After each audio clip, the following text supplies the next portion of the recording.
এ বাবা, রক্ষা করো! কে কোথায় আছো? আমি কোথায় যাচ্ছি? এ কি, আমি তো উঠছি। ওরে, কে কোথায় আছিস? আমাকে নিচে নামা, নিচে নামা। মুচি মাটিতে পড়ে অজ্ঞান হয়ে যায়।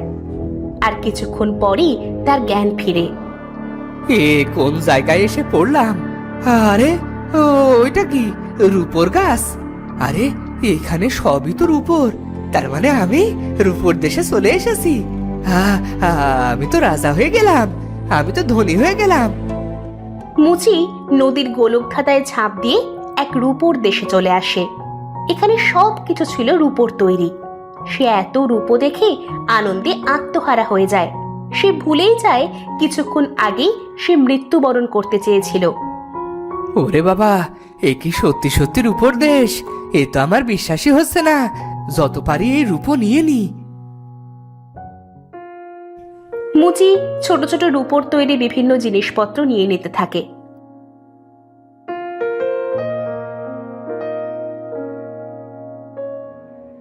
হ্যাঁ, অনেক মজার রূপোর আপেল হবে হয়তো। বাপের জন্মেও তো এত মজার আপেল খাইনি।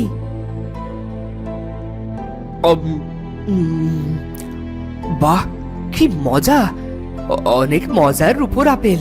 বাপের জন্মেও তো এত মজার আপেল খাইনি।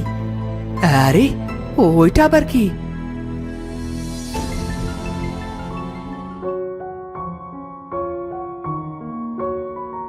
সোনার নাশপাতি! রূপোর দেশে আবার সোনার নাশপাতি! মুচি রূপোর দেশে একটা সোনার নাশপাতি দেখে যেমন অবাক হয়ে যায়, তেমনি লোভে তার চোখ চকচক করতে থাকে। সোনার নাশপাতি! এ তো বিশ্বাসই করতে পারছি না।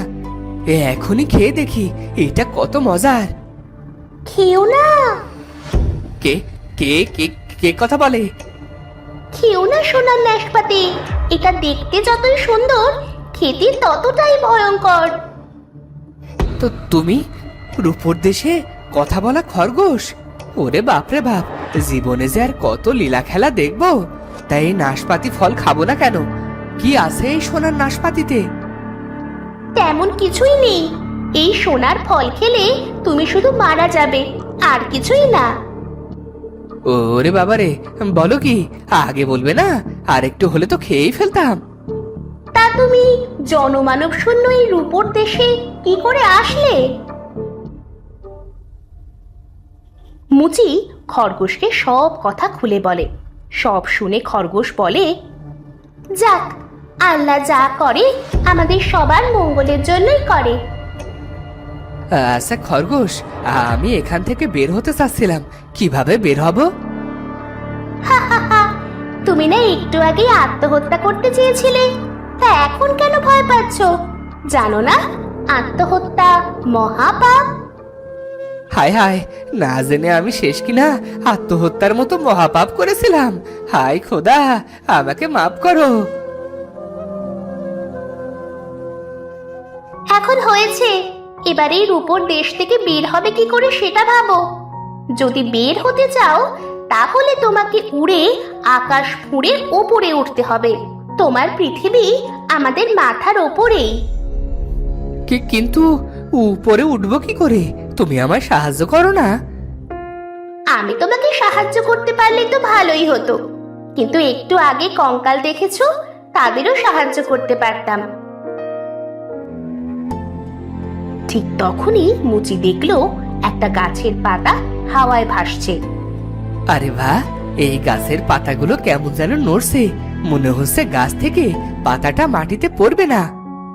মুচি দুটো পাতা ছেড়ে খরগোশকে খেতে দেয়। খরগোশ পাতা খেয়ে বলে, খুবই সুস্বাদু পাতা। তুমি জানো, আমি প্রথম এই গাছের পাতা খেলাম। এই গাছের পাতা কখনোই মাটিতে পড়ে না, সব পাতা ওই আকাশে উড়ে যায়। এই তো বুদ্ধি পেয়েছি। তখনই মুচির মাথায় একটা বুদ্ধি আসলো। মুচি গাছ থেকে কয়েকটা পাতা ছিঁড়ে নেয়, তারপরে বানিয়ে ফেলে পাতার জুতো। এই তো বানানো শেষ। এবার এই পাতার জুতো পায়ে দিয়ে উড়বো আমি আকাশে, ফিরবো আমার বাড়ি। তোমার মাথায় বুদ্ধি আছে বলতে হবে। তা বিদায় দেওয়ার আগে তোমাকে কিছু জিনিস দিতে চাই। খরগোশ মুচিকে রূপোর অনেক উপহার দেয়। মুচি সব উপহার নিয়ে তখনও তাকিয়ে থাকে সোনার ওই নাশপাতি ফলের দিকে। খরগোশ এটা বুঝতে পারে। বুঝতে পেরেছি, তোমার ওই সোনার নাশপাতি ফলটা দরকার। আচ্ছা, তুমি নিতে পারো, তবে খেতে পারবে না কিন্তু, তাহলে তোমার মৃত্যু অবধারিত। অনেক ধন্যবাদ খরগোশ বন্ধু, এবার তাহলে বিদায় নেওয়া যাক। মুচি তার উপহারের সাথে সোনার নাশপাতি ফলটা নিয়ে নেয়। তারপরে বানানো জাদুর পাতার জুতো পায়ে পড়ে, আর সাথে সাথে জাদুর পাতার জুতো তাকে উড়িয়ে আকাশে নিয়ে যায়। আকাশ ফুঁড়ে মুচি চলে আসে নদীর পাড়ে। এই তো রূপোর দেশ থেকে চলে এসেছি, এবার বাড়ি ফেরা যাক।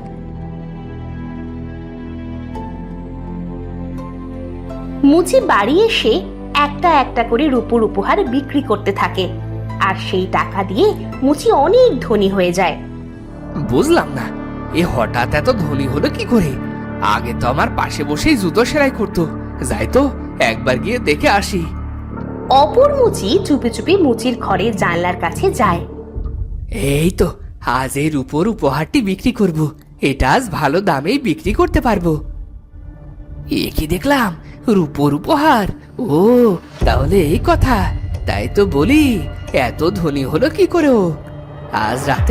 আজ রাতেই তোর 12টা বাজাবো আমি।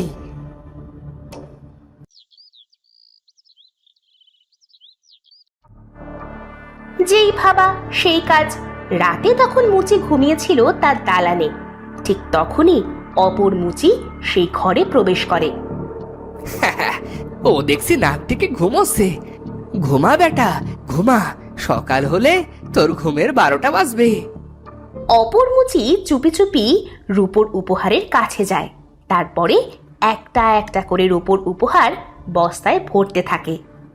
আরে ওটা কি? সোনার নাশপাতি! হায় হায়, আমি তো বিশাল বড়লোক হয়ে গেলাম রে। এটা তো ফল, খেয়ে দেখি তো সোনার নাশপাতি কেমন খেতে। বাপের জন্মেও তো এরকম ফল চোখে দেখিনি। অপর মুচি সোনার নাশপাতি ফলটা নিয়ে খেতে থাকে। গেলাম গো, গলা জ্বলে গেল। বাঁচাও বাঁচাও, গলা জ্বলে গেল। সোনার নাশপাতি ফল খেয়ে অপর মুচি সঙ্গে সঙ্গে মৃত্যুবরণ করে।